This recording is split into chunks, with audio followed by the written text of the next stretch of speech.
pamiętam, czy kręciłem już Blizzarda. Zamieć, Wiedźmin Osi. No i ogólnie jest różowy w środku. Zapach ma strasznie dziwny.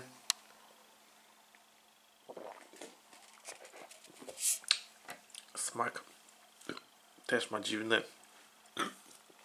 Truskawkowy. Zamieć to on zrobił w brzuchu. Tak mi się wydaje.